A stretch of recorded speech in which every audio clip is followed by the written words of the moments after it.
Hello everyone, আমি Priyanka. Welcome to my channel. চলে এসেছি অরুণাচল প্রদেশের দ্বিতীয় পর্ব নিয়ে। প্রথম পর্বে দেখেছিলেন আমরা কলকাতা থেকে গৌহাটি পৌঁছাই, সেখান থেকে শেরগাঁও বলে খুব সুন্দর একটা জায়গায় প্রথম রাত কাটাই। শেরগাঁও থেকে ব্রেকফাস্ট করে আমরা বেরিয়ে পড়ি। প্রথমে মান্ডালা টপ, সেখান থেকে দিরাং মনেস্ট্রি ঘুরে আমরা যাব সাংতি ভ্যালিতে। রাতে সেখানেই থাকবো। আমরা শেরগাঁও থেকে একটা শর্টকাট রাস্তা দিয়ে মান্ডালা টপ পৌঁছেছিলাম। রাস্তাটা বেশ খাড়া আর সরু ছিল, তবে সময় অনেকটা কম লেগেছিল। আমাদের অরুণাচল ট্রিপের প্রথম পর্বের লিংক ডেসক্রিপশন বক্সে আর কমেন্ট সেকশনে দেওয়া আছে। তবে চলুন শুরু করা যাক আমাদের অরুণাচল ট্রিপের দ্বিতীয় পর্ব।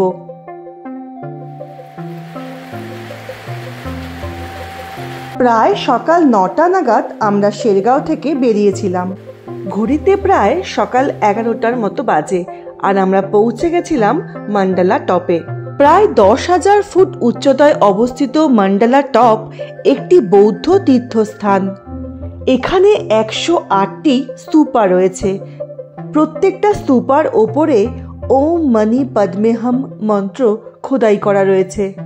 এটি একটি আধ্যাত্মিক তাৎপর্যপূর্ণ স্থান।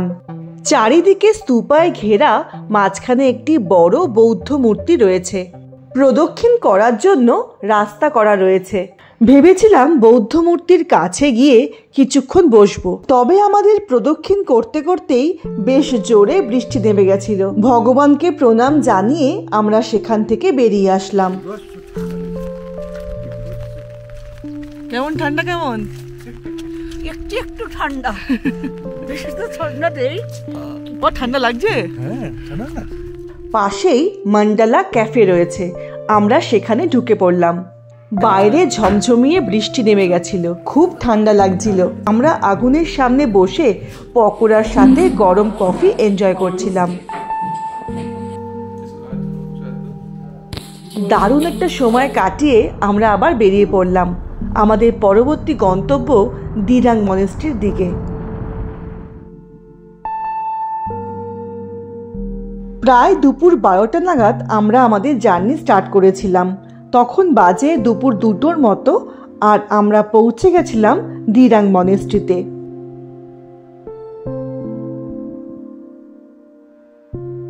দিরাং মনেস্ট্রির আর এক নাম হলো থুপসুং ধর্গে লিং মনাস্ট্রি। নামটি মহান দালাই লামা দিয়েছিলেন, যার অর্থ বুদ্ধের বাকশক্তির বিকাশের স্থান। দিরাং মনেস্ট্রিতে 8টার মতো গেস্ট হাউস রয়েছে। সামনে যে ঘরগুলো দেখা যাচ্ছে সেগুলোই থাকার জায়গা। এখানে থাকতে চাইলে আগে থেকে বুক করে আসতে হবে।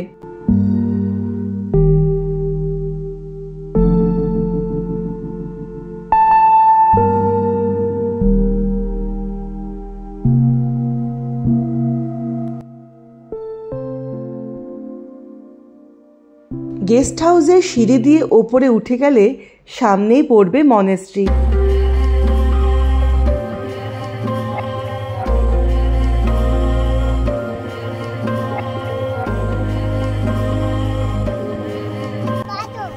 ভালো মনেস্ট্রি, ভালো। আচ্ছা চলো চলো চলো। 2017 সালে পাহাড়ের ওপরে এই মনেস্ট্রিটি তৈরি করা হয়েছিল। দালাই লামা নিজে এটি উদ্বোধন করেছিলেন। একদম পরিপাটি করে সাজানো, অপূর্ব সুন্দর একটা জায়গা।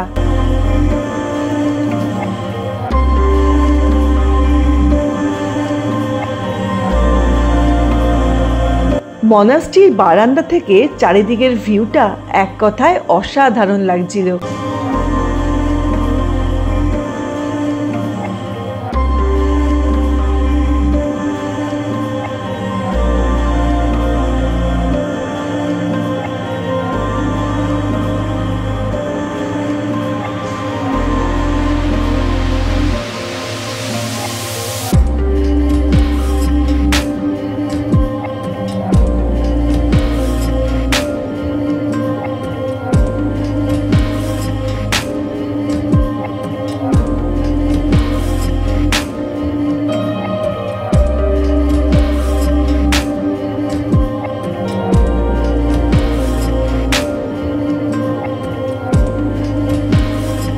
মনেস্ট্রি জুড়েই রয়েছে প্রেয়ার হুইল বা প্রার্থনা চক্র।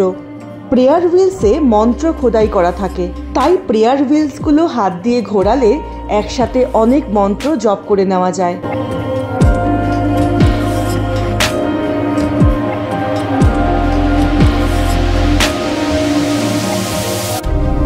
পাহাড়ের কোলে এত সুন্দর একটা মনেস্ট্রি দেখে আমাদের মন ভরে গেছিল। দিরাং একদম জমজমাট একটা জায়গা, সেখানে থাকারও অনেক অপশান রয়েছে। তবে সেদিন আমরা থেকেছিলাম দিরাং থেকে প্রায় 14 কিলোমিটার দূরে সাংতি ভ্যালিতে।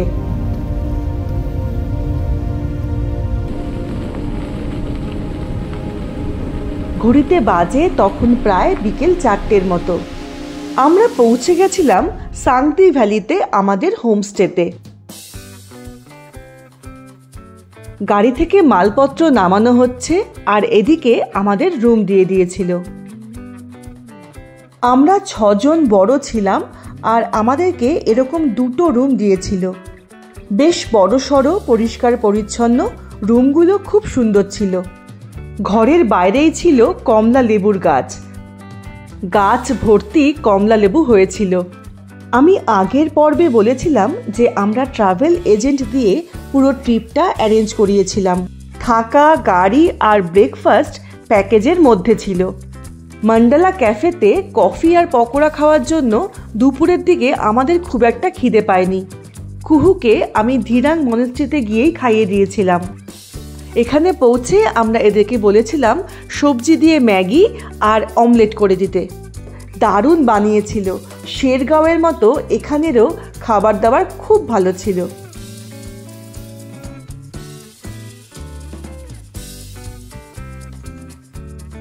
সাংতি ভ্যালি চারিদিকে পাহাড়ে ঘেরা অপূর্ব সুন্দর একটা জায়গা।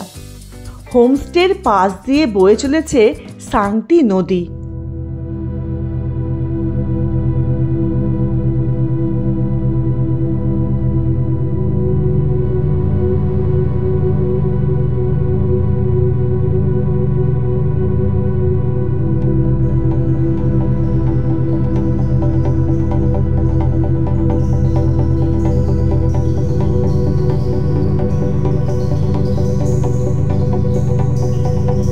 নদীর ওপরে কাঠের ব্রিজ করা ছিল, যা দিয়ে আমরা নদীর ওপারে চলে গিয়েছিলাম। প্রকৃতির কোলে একদম নিরিবিলি শান্ত একটা জায়গা। নদীতে জল বয়ে যাওয়ার আওয়াজ ছাড়া আর কোনো রকম শব্দ ছিল না। আমরা এখানে বসে অনেকটা সময় কাটালাম।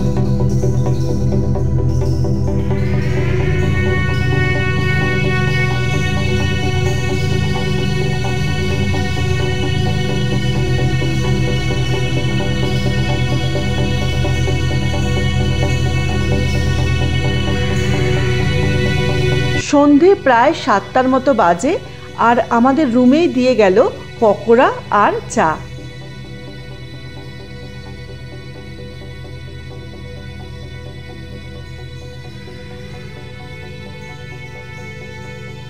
সন্ধে হতেই হোমস্টের ঘরগুলো রঙিন আলোয় সেজে উঠেছিল।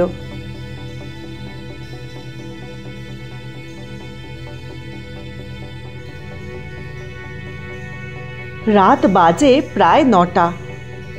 আমাদেরকে ডাকলো ডিনার করার জন্য। ডিনারে ছিল গরম ভাত, আলু ভাজা, পাঁপড় ভাজা, ডাল আর চিকেন কারি।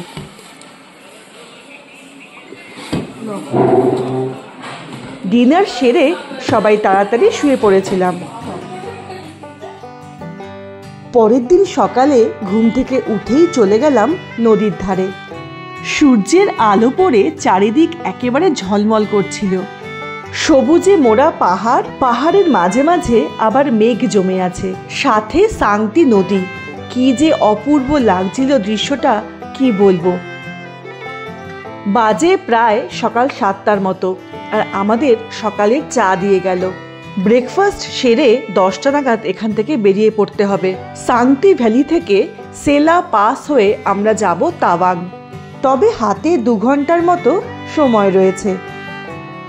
তাই আবার আমরা বেরিয়ে পড়লাম নদীর আশেপাশে ঘুরে বেড়ানোর জন্য।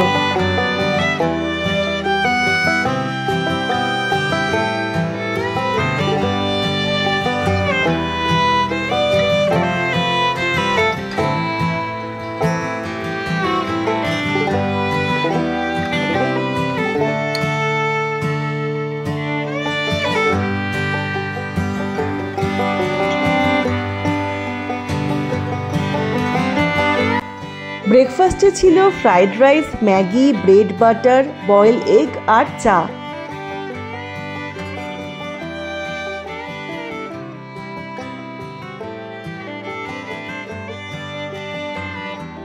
ব্রেকফাস্ট সেরে আমরা বেরিয়ে পড়লাম। এরকম অপূর্ব সুন্দর প্রাকৃতিক সৌন্দর্য, সাথে হোমস্টের মন ছুঁয়ে যাওয়া আতিথেয়তা। বেরোনোর সময় সবারই মন খারাপ লাগছিল।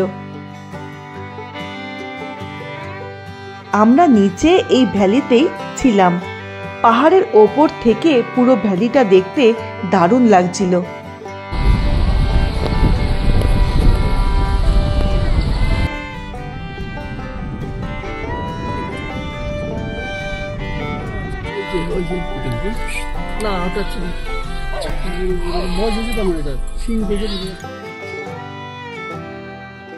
যাওয়ার পথে আমরা দেখে নিয়েছিলাম নুক মাদুং ওয়ার মেমোরিয়াল।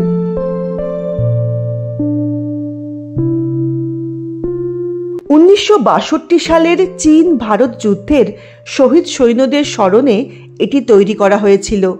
বিশেষ করে এটি নিউক মাদুং যুদ্ধের সময় তাদের সাহসিকতা এবং আত্মত্যাগকে সম্মান জানায়, যেখানে তারা চীনা বাহিনীর বিরুদ্ধে বীরত্বের সাথে প্রতিরক্ষা করেছিলেন। সৈন্যদের সম্মান জানাতে একটি 25 ফুট লম্বা চটেন নির্মাণ করা হয়েছিল। ওয়ার মেমোরিয়ালের একদম শেষ প্রান্তে রয়েছে মিউজিয়াম। আমরা সেদিকেই এগিয়ে চললাম।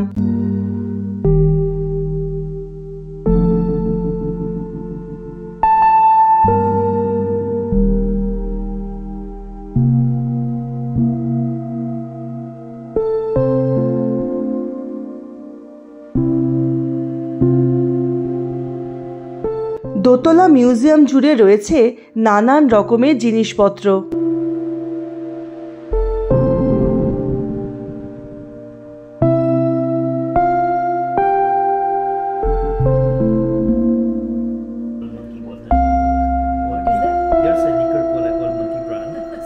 আমাদের সেদিনের গন্তব্য ছিল অরুণাচল প্রদেশের সবথেকে জনপ্রিয় জায়গা তাওয়াং। অরুণাচল প্রদেশের দ্বিতীয় পর্বটি এখানেই শেষ করছি। খুব তাড়াতাড়ি ফিরে আসবো পরবর্তী পর্ব নিয়ে, যেখানে থাকবে আমাদের 2 দিন তাওয়াং ঘুরে দেখার গল্প। চ্যানেলটিকে সাবস্ক্রাইব করে পাশে থাকার অনুরোধ রইল। ভিডিওটি দেখার জন্য ধন্যবাদ। ভালো থাকবেন। নমস্কার।